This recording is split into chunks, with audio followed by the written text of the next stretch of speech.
Tori. I'm from Hope and Whiskey, and today we are at the Sage Speakeasy in Loveland, Colorado. So I want to introduce you to Shaun Parish, who is, what do you call yourself here? I prefer the term alchemist. There's people who are bartenders. Those guys are usually the ones that you want to go spend time with. They're usually the ones that know some basic stuff. There's people who are mixologists. Most people don't tend to like them. They're usually very conceited, very full of themselves. I prefer to be called an alchemist just because I can turn liquid to gold. I guess that's just a mixologist that I like to have a little bit more fun than that.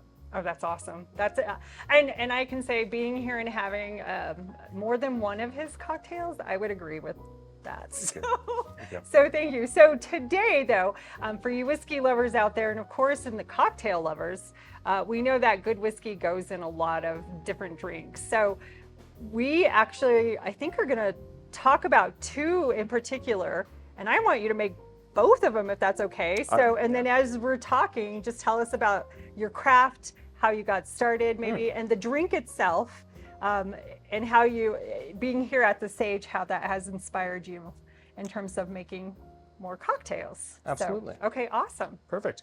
I guess then, well, I usually start alphabetically when I do most things. So I guess we'll start off with the bacon washed old fashioned.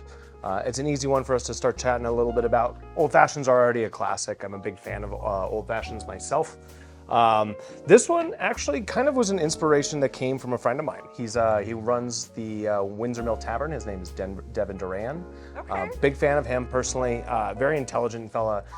He did something very similar to this when I used to work alongside of him over at Door 222. Oh, so just like with all old fashions, you always want to start off pretty easy, trying to get about 2 fluid ounces of liqueur, or in this case liquor. What we do for ours is we are using bullet bourbon today, but what we do is we take this and we wash it with some bacon fat. For us, we're using hickory smoked bacon fat, and the reason why we want that is it's got a lot of savory tonality. Yeah. It's got a bit of the lighter wood tones. It's not as thick as like mesquite and some of the like elm and the other stuff. So we use that one in particular just because I feel it's the most savory in tones.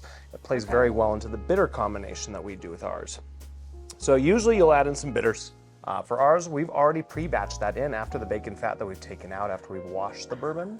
Oh, okay. And the reason why we do that is to make it a little bit easier for just moving quickly at this establishment. You know, with us having so many high-end cocktails, we also want to make sure that people are able to get their drinks in a timely manner. Sure. And with some of the other weirder things that we have on that menu, we definitely want to make this as quick and as efficient as possible for those who like bacon. So, Absolutely. with that in mind, ours is going to have a little bit of black walnut bitters, Okay. as well as a little bit of Angostura bitters. Those play into giving some lighter tonalities. That's going to play into the savoriness of the bacon. And then what we do is we add our own house-made maple syrup to it. Just under a half fluid ounce is what I like to do. Because again, when it comes to an old fashioned, you're not looking to make something to be super sweet. I would agree, so thank you for that, because I find that sometimes when you go and it's just overwhelmed with the simple syrup or something like that, it takes away from the whiskey. Yeah. I know some people like to put Sprite and brandy in their old fashions, and I think that's like a Wisconsin thing, and I just got some questions as to why they ruin it. So yeah, why we like to do that as well is because, again, when it comes to an old fashioned, the biggest goal is to really let the whiskey speak through. Right. And so in this case, we want the bacon and the whiskey to speak through. So I believe always stirring, no muddling of fruit really for most of my old fashions, because if it's fruit, I'd rather eat it than muddle it. That's fair. That's fair. I know some folks like to muddle it. I think that's just because they like sweetness nowadays. Yeah, I was gonna say. And like, when do you, like, for you, because you've been doing this for a long time, how long have you been doing this? Great question. So I've been doing this, I've been in the restaurant industry for about 18 years. Okay. I started out as a sandwich maker, then I started going into being a bar back, spent some time at Steak and Rib up in Breckenridge, Colorado before they closed down. They had some amazing cocktails there. In fact, that's where my resentment for the zombie cocktail came from, was the owner's just like, I have a poster of it and that's exactly why I won't make that cocktail, it being 21 ingredients. And after that, I was like, you know, that's a pretty good point. I don't really want to ever make something like that either. So Then kind of traveled around for a bit. I ended up working in the kitchen of Candlelight Dinner Theater for a bit, moved all the way up into the bar there, spent some time down in Maria's, down in Santa Fe. Love Maria's. Oh, I love Maria's. It is one of my favorites in Santa Fe. They have some of the best food there, besides the chocolate maven. They do, yeah. And then a lot of my training really came about when I spent some time out in Los Angeles. So I was an actor out there, spent 20 years being an actor. And my time out in Los Angeles, I was very fortunate. I got to study under Richard G., who actually happens to be the personal bartender of Frank Sinatra. Wow. That was his biggest thing that he would always claim as his accomplishment. So that was really a blessing. I got to learn from somebody who was a master of his craft, very, very personable. He always taught about not just creating a drink. You want to create an experience for folks. It's got to be something that they can write stories about. They can tell their friends. They can come and bring other people too. Because again, a story is something that's a currency only you can truly possess. I agree. And that's what I love about it. So. That is awesome. So what do we do next? Because this is smoked, right? Correct. Okay. So after we've got our liquid in there, I'm going to just grab a big ice cube real quickly for you. And then what we like to do here, I guess I should probably wait till I'm back in frame. It's okay. All right, so for ours, we like to smoke with hickory wood usually. And the reason why we go for the hickory wood is, again, since we used hickory smoked bacon fat, we're really trying to bring back out those savory tones, because with the maple, that's gonna kind of dampen it down, it's gonna taper it out. So if we play into what we already have as a specialty, the hickory smoke, and then we start to torch it, and who doesn't like fire? Everybody likes a good campfire. Likes fire. For me, a big thing about it is you never want to over smoke it. I feel that's a lot of places will over smoke their old fashioned. How do you know that? Because I think for even people at home, I mean, a lot of people I know have smokers or the ability to. When do you stop? So for me, I'm usually looking for a nice opaque cloud. Nothing too, not to the point where it's starting to turn yellow or anything like that, but where I'm starting to see enough billow out through our little hole here. Okay. We use Depon for ours. And then I let it just sit, usually for about 5 seconds, nothing too awful long. My biggest goal is I want the smoke to kind of settle onto the top of this cocktail on the first part. Because a big part of how I like to show it off to folks, you kind of can see right there a little bit of that opaqueness. It's very pretty. I like to always take a slow pull off the top.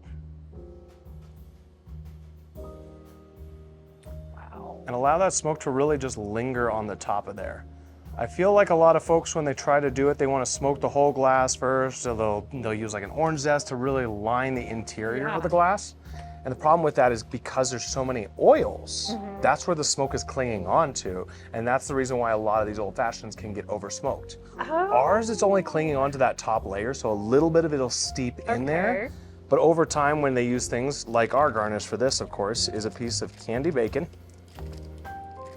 A little bit of candy bacon. Twist my arm. And then you just stir it in there a little bit with any dip and dunk and play around with it. So that way you're allowing those ingredients to really mix into the cocktail without letting it to integrate to the entirety of all the liquid that's in there. Oh my gosh. So really, it's way more, and you've gotten it down, because I do this at home and I feel like mine tastes good, but nothing like this. So obviously I'm gonna have to try it. Obviously. It's only for the viewers, so. Absolutely. I think in general it also comes down to a good cocktail is usually made with love. That always gives a little extra flavor. So. I would agree. So do you put this in and then, or do you just let it set on top? So when you deliver this, does it look more like this with the bacon? Pretty much, yeah. I'll leave it right on top there, drop it off to them, and remind them, you can dip it, you can dunk it, you can stir it, you can eat it. Just never leave it in too long, because if you leave it in too long, it starts to go limp, and nobody likes when meat goes limp. That's what she said. So, okay, we're gonna go ahead and try this out. I mean, I feel awful that I have to try this for you all here, so. Oh my God. This is very complex though. I mean, you can taste the maple, you can taste the smoke, you can definitely taste some of the bacon in there. The bacon. Yeah. But it doesn't take away. Correct. Yeah. At all. It's funny because when we first opened as well, we had like a French toast, and people would be like, "Oh, I should just get an old fashioned to dip my French toast into," and we're like, "Yeah, that'd be a great idea. Who needs to not be drinking at 12 a.m.? Go ahead." Really? Yeah, absolutely. I have never thought of that. So this is incredible. We're probably going to just keep it here. Perfect. I mean, you know, I'm here to help. Yeah, please. I can't be drinking it today. I need somebody else to be taking care of that.